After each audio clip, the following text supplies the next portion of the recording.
Hi, everyone. Welcome to yet another session by Talent Talks. And today on the hot seat, if you like, we have Palak Singhal. Palak is a experienced leader and a learning practitioner, if you like. Thank you, Palak, for joining us. Super Thank delighted you. to have you with us today. Sure. Thanks, Anuradha. Hi, everyone. I am Palak, and I've been in the learning space for about 20 years. And it's something that happened by accident to me, but a very happy accident, I would say. I've not had enough of it. Learning every day as I go. This domain just keeps expanding, something that keeps giving. And I'm very excited for our discussion today. Thank you so much, Palak, for making the time. Yeah, and I am actually going to invite you to talk to our audience and possibly HR professionals. Some from the learning space, some maybe from other HR functions, but nonetheless, those who are keen on learning from experience from leaders like yourself, right? So take us through, what's brought you here, as in where you are in your career, in your profession, in these 20 years. How some of these things have evolved in the space that you've been. Yeah. So over to you. Makes you think.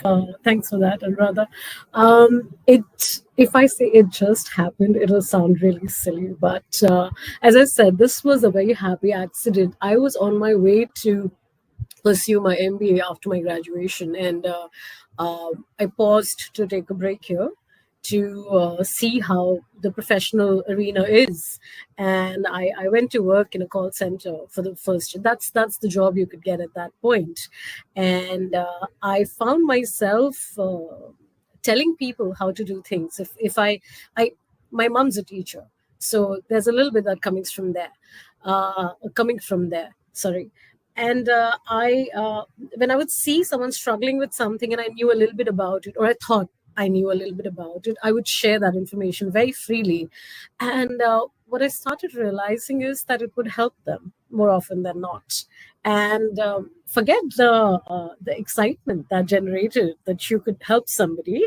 It made me realize I was actually tangibly good at something, you know, in the professional environment. And I didn't want to stop after the first year. I went on to being in voice and accent, then I went on to being in professional development, human behavior, and then I found myself in managing a team in procurement, creating a learning team that was not only training the employees on procurement and software, but also training the clients. So as time passed, and I think year on year, you're just trying to better what you're doing, learn more in what you can build on top of what you have so far.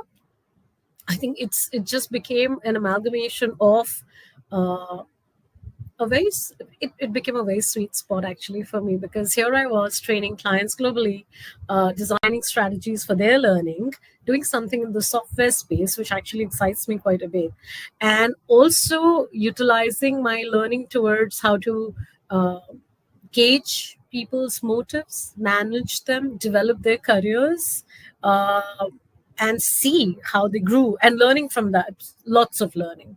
So if when I say it just happened like this. You just, I think, uh, keep wanting to do more and better.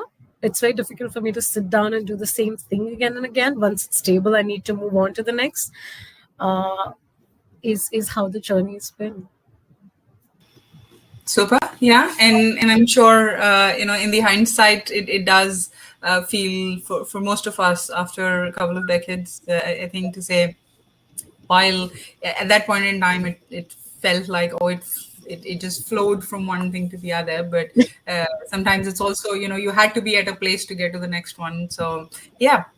That's interesting. And so anyone who's then listening and wanting to plan their career, I guess our bit of advice there is, there's while there is planning and there's always something that you want to aspire for, there is only so much that you would want to control.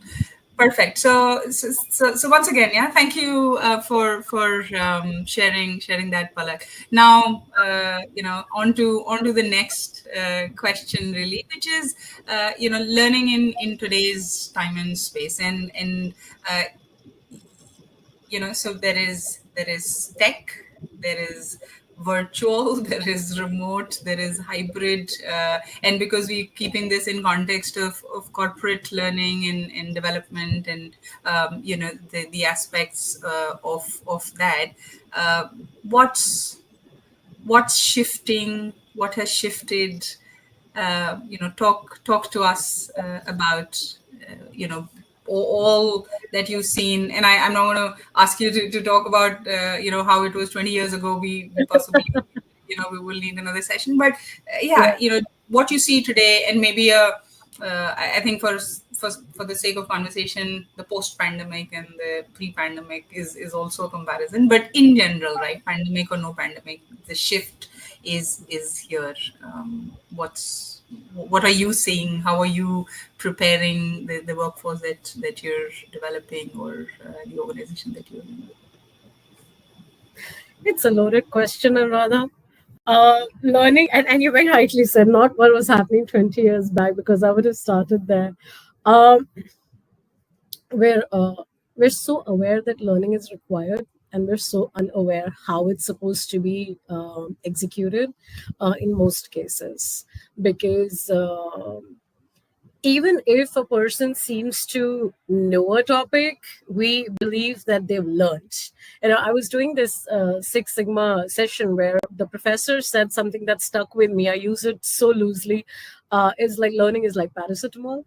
you know you've provided it, the initial symptoms have gone away, so we believe that the issue is resolved, the illness is gone, because some information is sufficient, right? No one's really looking for experts with the first round of training. So what I'm trying to say with this is, the pre-pandemic, post-pandemic way of learning has changed. Yes, we are more virtual. Yes, we are more on demand, but that's also happened because the workforce that's coming in now does not want to sit down in a room, or does not want to take out time and then learn what they need to do. They need results fast, right? We say attention span is low. I look at it as they get bored really fast. They need to be productive. They need to see results. I think we saw a little bit of that in ourselves as well.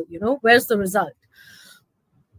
That is showing the change. But in terms of what we're doing with learning, I think the issues still remain. We're still struggling with identifying the right gaps. We're still struggling with deploying impactful learning. You always see there's a attache of training that you can deploy for employees. New employee has these 5 training sessions. This role has these 5 learning. We're so far behind. Most of us, I'm not stereotyping this, most of us are so far behind in assessing uh, if that learning is really required. A lot of us struggle with stepping back and saying, hey, we've been training these things, these topics that we've known since decades, but these topics may not make sense anymore. you know uh, so there is a lot of struggle. There's 2 kinds of changes that are happening. I think learning and development professionals, HR, they realize that they've been asking this question for so many years, that why is it not making a difference? Why are we still hearing from people that after training people are still not able to apply to real life scenarios? That struggle's going on top of that, post pandemic, we have these new crop of workforce that refuses to sit down for 8 hours, that does not want to see PowerPoints. They want to, and I think a few months back, I was talking to my team, and I just happened to realize, I'm sure everyone's realizing this, that learning cannot be disassociated from work anymore. It has to be where you're working. It has to be real life. It has to be really curated for you in a very bite sized manner, tell you what to do. The larger learning can come later. But what I'm seeing is this impatience. Tell me what to do now. Tell me how to solve this now. They need that information now, and that's a very big change. On the job learning, real time learning, is something that we're all seeing needs to happen. And that'll be the biggest change in learning, I would say. I can go on, but yeah, this will be the biggest change, that the learning is married to work now, not outside of it. Yeah, and I think while there is this is also and for some reason, when we think of or at least recent conversations, everything brings in a tech or something that you need to evolve yourself from a tech standpoint. I think it that's definitely needed, and it's is also a space where the speed of change and transformation is much faster than I think what we prepared ourselves for. But organizations or places or industries where it's not so tech as such, I think that space or place doesn't even get spoken about, right? There's so much of gap there in terms of the kinds of skills and behaviors and what the industry on an ongoing basis needs. I mean, there's complete lack of even a structured intervention. We still see in my in my role as a consultant, as a HR practitioner who's you get to talk to people and you say, oh, we need this training, maybe 1 hour, 300 people, can we just bring them to this? And I'm like, fair enough. I mean, we can definitely come in and do this, but is that what will solve your real problem? I mean, once in a while, a group of 200 into one whatever session, whatever learning it is, right? So I guess, but that brings me to a point, which is to say there is an element of what's practical, what's available, what's your strategy, and so on and so forth. So while a larger HR strategy or people strategy gets created, or a business strategy and so on, what's your take on organizations or leaders really building like a learning strategy, right? Is there a thing like that gets spoken of and kind of something that you stay for 7 years, 10 years, 12 years? I haven't. I mean, I've definitely seen learning development conversations becoming part of a larger people strategy, but I don't know if I've seen start today and then see the results 10 years later kind of a strategy. Is that something that orgs do? That what's the solve here for a This continuous people don't stay 10 years, right? But your no, strategy still or evolve yeah. and so on. I'm saying how are organizations looking at learning so critical to staying relevant at all times, but still not get a solve for this? What's tech or no tech?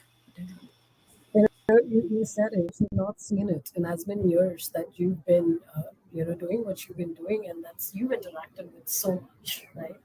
And it's painful, if not to use a stronger word, Anuradha, because uh, people from learning are always going to say learning will solve the world's problems, right? But what we do not do is, or maybe what we struggle to do or don't have the avenues to do, is to align with business. I don't even have a count of how many learning and development teams I've seen that are struggling to understand what the business is. I mean, if you have to really ask business to give you the time, and I'm starting with one small aspect, but this is so close to my heart in terms of we're doing all of this that you're talking about, these long plans. We all have, oh, we'll have a succession plan. I had one. Let's make a capability matrix. Let's pick up all the roles we have and what are the skills every role needs. And every six I was so proud of it. Every 6 months, we're going to assess a person to see where they've reached, because every 2 years, ideally, they should be eligible for a promotion to move to the next role. So, what are we teaching them? To be able to be wholesome in that role. So when they're inducted, what are we teaching them? In 6 months, what are we expecting from them? Let's teach them that. In the first year, what are we expecting? Let's teach them that. Immense amount of work went into designing that and presenting it. And when I presented it to business, there were a lot of blank stares, because I was talking from the enthusiasm of a learning and development professional who said, hey, these are the 50 things we're going to do for your department. And they're probably sitting there thinking, where do I get the hundreds of hours that they're going to need to make this happen? And what's the benefit? This is just going to be yet again another email etiquette training, and people will still not know how to write emails better, because feels very fantastic, sounds very fantastic. So yes, there are plans. All learning and development professionals will have this little book where they have plans. I'm sure you have one where you have plans. This is how it will solve the problem. I how do I If you're not aligned to business, and if you're not willing to step back and say, I can only solve 3 problems in this year, and not develop 5 major skills, if we're not able to make that compromise, it'll be very difficult for learning to make any change, because business wants what's going to solve their problem. And we need to be able to tell them, these are your top problems. This is what we're going to do to be able to solve these problems. This is how you'll see an impact.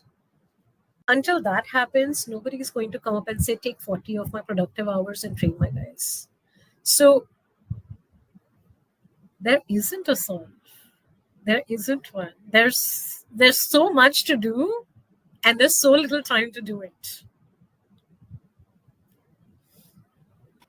And at that, right, the other thing when it comes to being a challenge, and I'm sure it's one of those biggest ones, at least if I just think in hindsight, is the moment you reach a year end, right? What is the year end for any organization? And you think of either unutilized budget, because you didn't plan throughout the year what you needed, because it took 6 months to just align with the business, and now only 6 months remaining to deploy that for hundreds, if not thousands of employees, is a wasted, or well, not wasted, but unutilized, if you like, money on one side that you thought you would okay to spend on such developmental learning programs.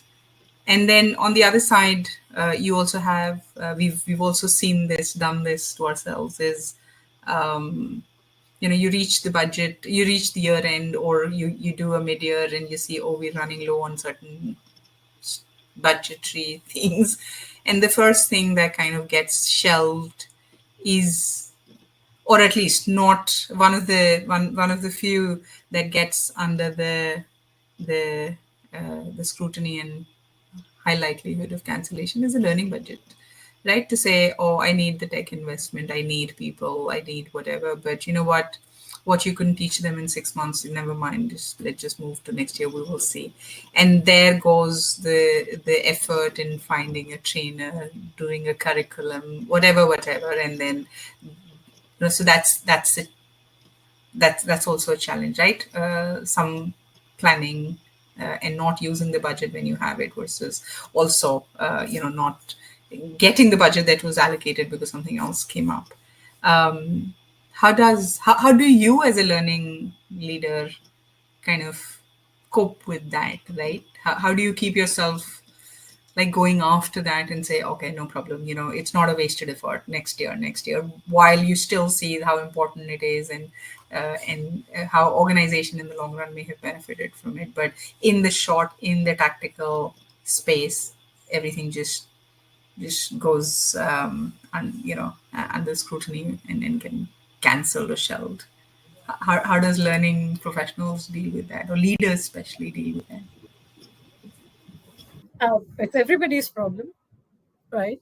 Learning, I think those who are listening are going to be going, yes, yes, budget gets cancelled. It happens to everybody all the time, right? uh, I've of course had instances where you're waiting, you have a vendor or you have a trainer available only for that much time, and the business is unable to confirm budget, or HR is unable to confirm budget because other priorities need to get checked off first, and then whatever's left will be given to you, and you have to make do in that. And I realized this much earlier, that this is not going to change. Learning is a show life for a lot of organizations, and I'm not pointing at those organizations. It's more because they've probably not been shown the benefit of learning. Maybe learning has not been approached with that alignment of business and learning, and that's why they don't see the benefit. And it's both sides that need to get more involved to be able to see that. But when I realized this, and then on the other side is an employee who's waiting to be trained, and this is what's funny. We're so heavy on learning. We are so heavy on certifications outside. Schooling is so important. College is so important. Graduation, so important. Can't get a job without it. Once we get a job, learning is not important. How much are you going to learn on the job? You're not going to learn the concepts of things. You're not going to learn the concepts of project management or people management on the job. That's the experience. But you have to learn the concepts like you learned math, right? You had to learn it. So what we forget when we get into the professional arena is that there are certain things you have to learn. And that's one thing business needs to look at, right? We reject candidates because they don't have sufficient certifications. But we're okay with having an employee for years at end growing with zero learning or very little learning, or worse, learning, but no one knows what they're actually doing with it, right? This is where the budgets for learning, okay, and if we can't provide the budgets, and that's happened quite a lot, I've observed this. For those who are in the learning space who are struggling with this one thing that worked for me is go virtual. I went virtual a very long time back. Very little budget required. Record your learning, use your emails, create flyers, send information out, send bite-sized information out, send conceptual information out, get heavy on surveys, send a little bit of concept, send a survey, assess if they've learned it. If you're not able to train them full-blown, with the bells and whistles, if you're not able to do that, at least you're getting the information across. Bare minimum that you can do is that. Send your scenarios out. If you've taught them a particular aspect, let's say conflict management, and you send them, this is what conflict looks like. This is what, how you can manage it different ways. Why does conflict even arise? What causes it? Brings a lot of self-awareness to not the 500 who'll read it, but maybe the 10 who'll read it. That's 10 you've taken care of. You can't get the budget, but you can do this. Create a repository.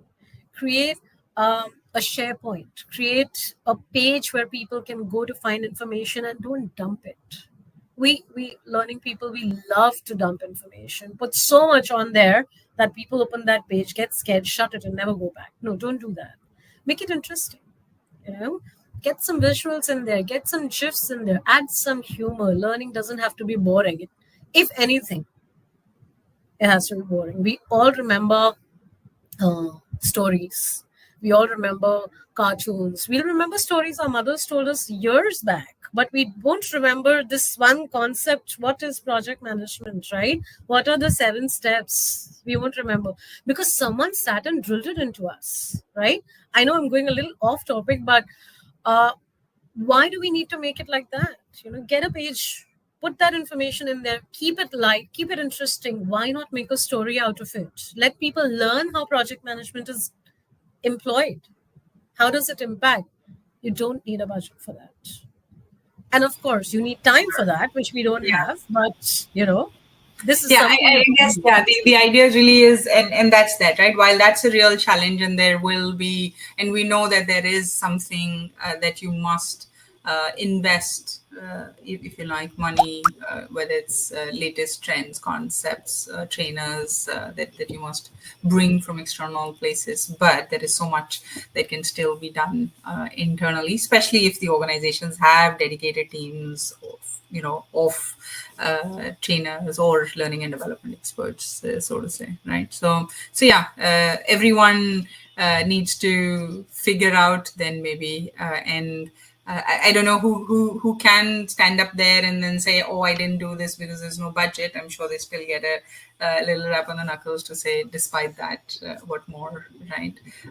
So If with I that, may, yeah, if I may actually interrupt you, Anuradha, sorry about that. I know I've spoken a lot about what you can do without a budget, but I'm not saying L&D needs to function without a budget. That's not yeah, of course, sustainable. yeah, This is like a makeshift of way course, of not letting learning stop, yeah, right? You have to find a way to make business see the benefit, and that's to my previous, what I said, that hmm, you need to understand what are the pain points for business, hmm, and business is not a learning team. They cannot articulate these are our problems. They're firefighting, right? true, hmm, It's us who claim to be people from learning who need to say, okay, these are the three top problems. How can we tackle these problems? You have to start giving them some yeah, benefit for them to say, we'll put partnering the with, money here. yeah, Yeah. true. Yeah, about creating learning ways and means is definitely something that all our colleagues in the L&D team need to be continuously at, right? And then moving on, right? One of the things that have that we believe totally resonates with businesses when you speak of numbers, when you speak of metrics, measure what you're doing, show them how it really impacted, and so on. And for the longest time, I think some of the metrics that we would see on any learning dashboard is just volumes, right? To say how many people attended, what session, how many, and stuff. And again, for the longest time, quantity was what was possibly seen as the only or the primary metric. But we know that as much as quantity is important from a coverage standpoint, so is the quality, so is the ROI, and so on and so forth. So, in again, from your experience, has learning been able to or learning teams have been able to measure their own impact towards business bottom line, if you like, uh, in a better way? Are there things that you've discovered or that you think now the organizations are keen on finding out, and maybe that kind of changes the story in terms of investment and budgets and generally the uptake of this function as a serious partner and a contributor in the long run. So maybe briefly touch on some metrics that you think are now being looked at. Yeah, sure, Anuradha, definitely. Being taken serious. I'm glad you used that word because generally L&D isn't considered as a serious function. But no, you're right. I have noticed an uptick in how in the questions businesses asking really. They're saying things like, uh, I've spent as many hours in learning. I sent my people there. What did they learn? Or they'll say, show me the agenda. How close to real life is this learning? Are you using the examples that they can really relate to, that they experience in their daily life or not? These are questions that businesses have started to ask, and it's so heartening because they're not disinterested anymore. L&D is not used to being asked these questions a lot because we go in and we say, your people need to learn this, and we'll train them, and we fight and we get people out and we train them and we send them back in. And then we do our bit of trying to measure what happened. But now business is asking this every time I go in with, even something as simple as language refresher. The business will ask me, what is it that you're training them that's new? Are you picking the latest issues that we're facing? Are you picking up the feedback from clients? What are your source information to create this agenda? So there's definitely an interest in being able in business wanting to know. So it's not because they just want to know why should I give you this time. They've started to realize that there is something to learning. And now with AI coming in and with also there's a lot of talk about learning, right? We're in the noise right now.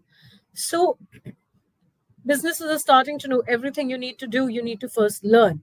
I remember very recently, there was not very recently, about a year back, there was a conversation in my organization where we were saying, oh, well, AI, and now we need to learn how to prompt it, because AI is going to really help. It's going to be that buddy you're going to have to help you, take care of your redundant tasks. So how do we learn to write the prompt? So now learning is in there, right? So then we created something really fast where we talked about, we Googled if there are good courses out there that we could quickly supply to our people, and they learn how to prompt write. So learning has become a conversation. It has become a topic. So we have a seat on the table now, at least in terms of business looking at us and saying, what can you do here in generating this particular skill? Because again, Anuradha, this shift may not, I'm sure, is not unnoticed, is that now from being role based or role focused, we're becoming skill focused, right? What are the skills that a person possesses, and how are you going to get those skills if your role didn't provide for it,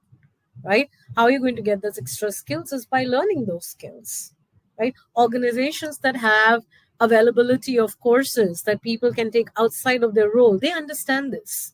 They understand that the learning outside of role is going to help. So yes, there is warmth towards learning. There are questions, which also makes the learning and development professionals, if you're not asking this question to yourself already, start asking that question of, how am I benefiting the business? Why am I taking away a person for 40 hours of voice and accent learning? Or why is this course right now in positive feedback? Why is it important right now? And how did it make people provide positive feedback? That's what business wants to know. How did you help my managers provide positive feedback, which would have led to lesser dissatisfaction, rather more satisfaction? So show me. And these are questions I get asked as well. Show me. How did that number decrease from last year? They'll conduct, businesses have started to conduct random surveys. I have VPs, I have SVPs randomly asking people who attended training, saying, how do you know to give positive feedback now? I'm just hypothetically picking up a topic, but they do that. So I'm not saying this is everywhere, but I'm saying I'm seeing it happen where it wasn't there before. So yes, there is a definite change. There's an awareness. Perfect. And this is my, the favorite, almost near the end with this, but yeah, not the ultimate question, but favorite. You and because because we spoke earlier, and I know that DI is close to your agenda as well. How do you? Is there a lens, right? I don't even want to ask whether what in DI about learning, and not DI as a learning, like as a thing, right? But women and other elements of diversity, and I'm using the word or a gender here, because that's like the most seen or understood uh, diversity element, but across, right? There are learning ways that people are diverse. How you and I learn is diverse, and where we all come from, gender similar or not, whatever, right? So there,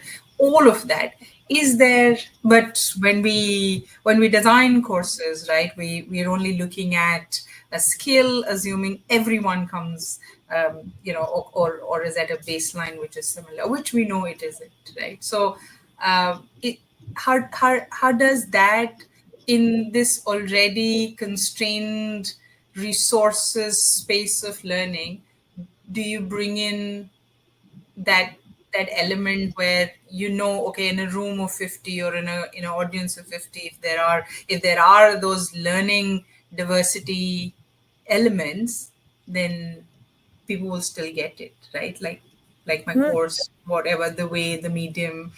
I don't know if it's a practical thing, but is that even on the agenda? Is it something that organizations are warming up to? Are they sensitive to say, we know one size doesn't fit all, and that's why we said, okay, classroom versus virtual versus long versus short.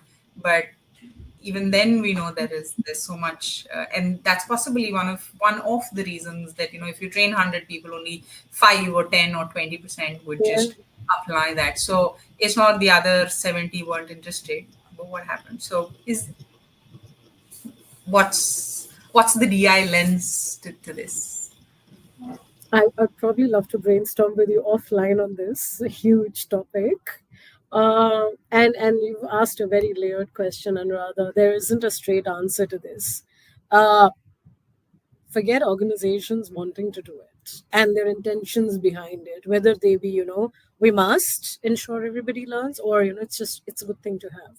I'm candidly going to come out and say it. Sometimes only as much as possible. But do we in learning and development understand how differently people learn?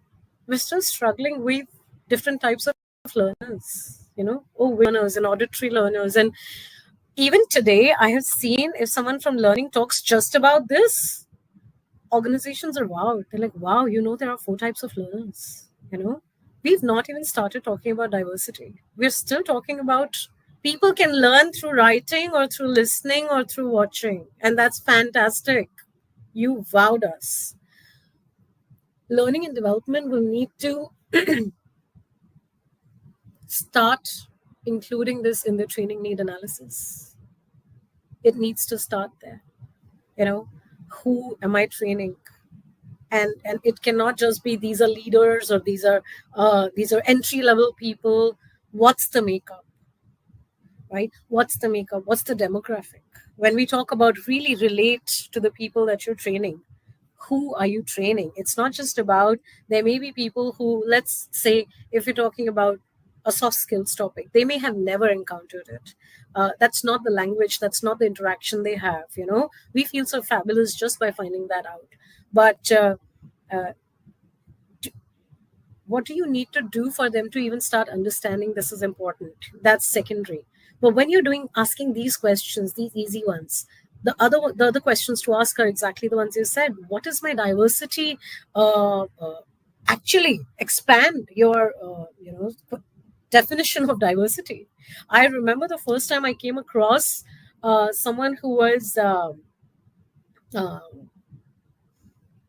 I don't know the right word for it, right? But we need, so I'm not going to Someone who needed different ways of learning, let's say. different, yeah, they couldn't see all the colors, right?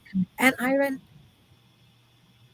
our decks don't allow for this. But Yeah. for that, you need to know what colors on your decks are not going to accommodate the learning for that person. So are the learning and development people empowered?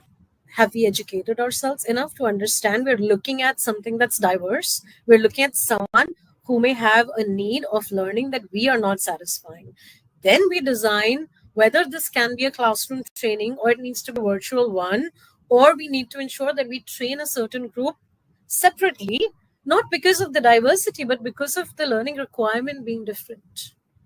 And we cannot make a mixed bag of everything in one learning because it's distracting. We have to be smart about this. We cannot say everybody comes to one class, everybody has different learning requirements, but we'll train them in this one room. It's not going to happen. Maybe you create courses that help them learn the best. Yes, it's extra effort. Yes, that may mean more people or more resources, but what's the flip side? A certain group of people won't learn the right way. And then is that what we want? We don't. So it's an open question. We have to step away from what we've been doing. First, define it right, which we're not doing right now. Yeah, and that then possibly leads us to the next one, right? So as learning practitioners, and if there's a word, there's learning practitioners, but yeah, the practitioners that you are, you tell the world, you bring these programs to life. Where do learning professionals go and learn from? Right? Who teaches the teacher? Right? Is an interesting question that just popped up to say. How do you? And maybe I'm asking that to you, like as an individual, maybe. So you can answer it whichever way. But yeah. It So what was is your favorite way of? Where do you go figure out? everywhere. I Finding new go stuff? everywhere. But Anuradha, honestly, when you're a learning person, and I realized this in my, the 10-year mark is when I thought, and you know that you can't know everything. But when no one's telling you, you need to learn, you're the one telling everybody, you need to learn, you automatically decide, I know so much. And if you're slightly aware, you'll say, I know so much. If you're lesser aware, you'll be like, I know everything. And that's such a downfall of a learning and development person because no one is telling you you need to learn. And the first time one of my leaders said, you probably don't know that, I was so upset because how can I not know that? I am the one who designs your learning. But where do learning people go to learn? You go everywhere. I have, you have to be very humble. You have to realize that if you are responsible for the learning of X number of people, those X number of people can come up with questions that you have not even thought about. So you know quite little comparatively, right? You just understand the concept of learning better. You have to start from there. Google, read books from people who have proven themselves in those fields, read as much as, interact with business, interact with people who are on the ground, learn from them. You can't just have book knowledge. That is not sufficient. That's concept. That's what should be done. How should it be done? How can it be customized to this business that I'm responsible for? Comes from learning from the people who are in the business. So I am very famously called a bookworm in my family because I will not just read, I will also ask and I will question and then I will question myself. And I'm not going to say there's no other way to do it, but it's worked very well for me. I understand the business I'm catering to. If a business is talking about a certain issue or if they are deprioritizing a particular learning, I'm able to sit there and say, but isn't that the problem we were solving? But isn't this what we're struggling with because I've gotten into business? So a learning person should ensure they're learning from the right resources. Don't learn from everywhere, go everywhere, assess where you need to learn from. And what I found, Anuradha, is of course it's data's everywhere. You can buy 1,000 books, you can Google all year long and still not be clear about something. You have to know where to stop. If you've learned something, go apply it. See if you understand it. Come back and then learn a little bit more about it. But are there courses for learning and development people? There are certifications that tell you the 5, how to train the trainer, how to create a lesson plan, how to deliver training. That's all very good. But how to understand a topic? Self-learn. Bless you. Thank you. Yeah, no, so it's exactly right. Yeah, wasn't meant to be a trick question. I think it's No. practical, right? And that applies to all of us. Super. And here, right, this is the ultimate question in a wrap, Palak. And definitely for the audience, again, those who are HR professionals, practitioners early in their careers, somewhere looking at possibly moving from one function or one COE to the other, learning being equally interesting and challenging space. From your career journey, right? And it's been as diverse, as interesting.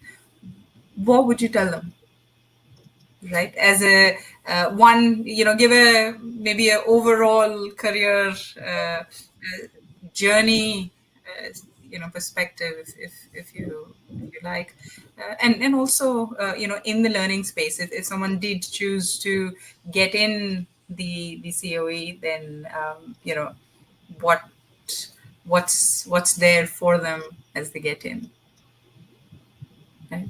and Okay. and that I will that I would will be our try to respond to that.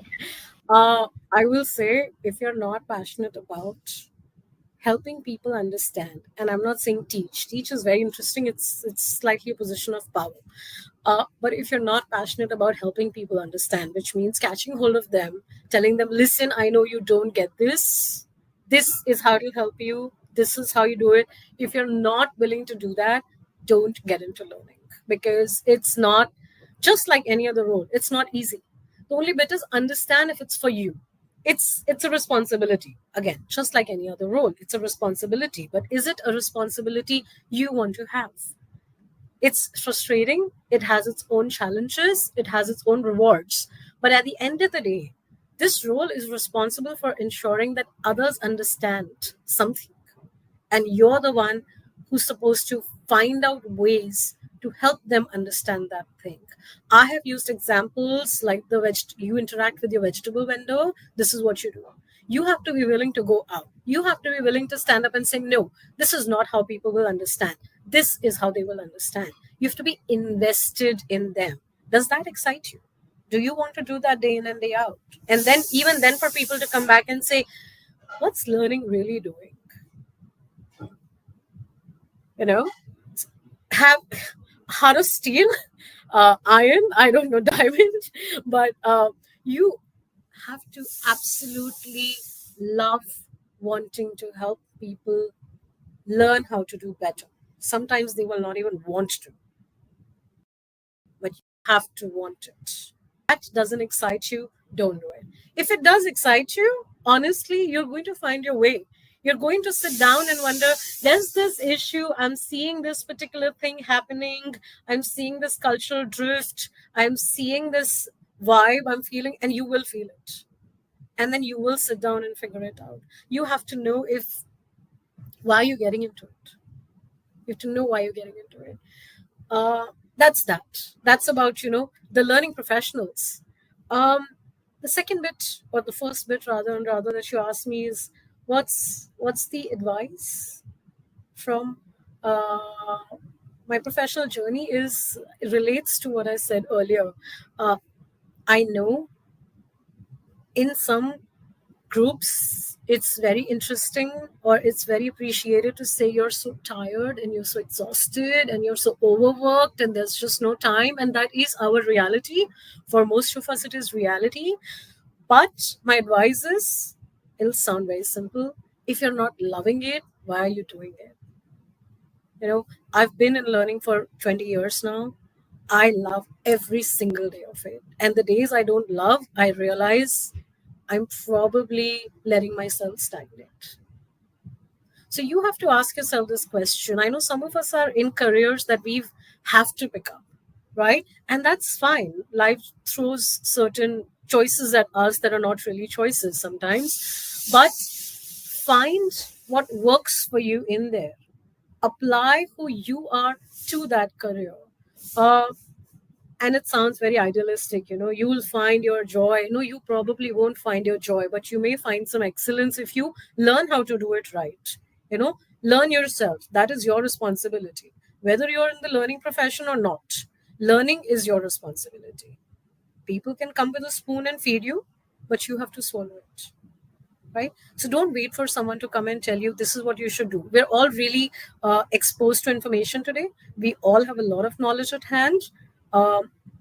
Whether to sit down and wait for someone to tell us, or to go out there and find that information, makes a huge difference.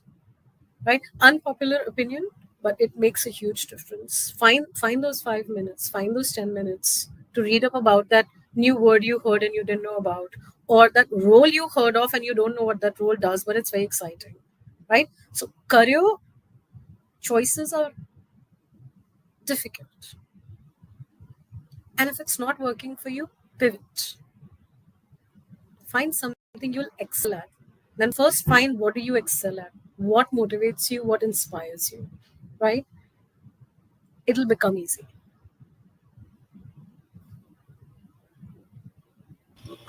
All right. I think that's good, meaningful advice. Easier Hopefully. said than done. Very. And one of the frequent statements that I make is, all of this then makes sense in the hindsight, right? So you have to do it, take it forward, and then maybe 20 years later in a podcast, kind of think about how it panned out. But yeah, I'm sure yeah. all my mentors, if they see this, they'll go, you weren't talking like this 10 years back. True for many of us. But yeah, thank you so much, Palak. I know we're at the top of the hour. Thank you so much for making the time. This was truly delightful and, of course, equally valuable. I'm hoping our audience here will find meaning, some actual actionable, advice in terms of career in learning or career progression in general, and for our colleagues who happen to be women. I'm sure there is some more inspiration to look to find, if you haven't already found enough around, right? So that was for us today. Appreciate it, Palak. Looking forward to having Thank you you so here. much, Anuradha. Thank you for engaging me. It's sometimes, unless you get into a discussion like this, you don't realize you haven't thought about a few things in a bit. So thank you so Thank much. Appreciate it. Thank you.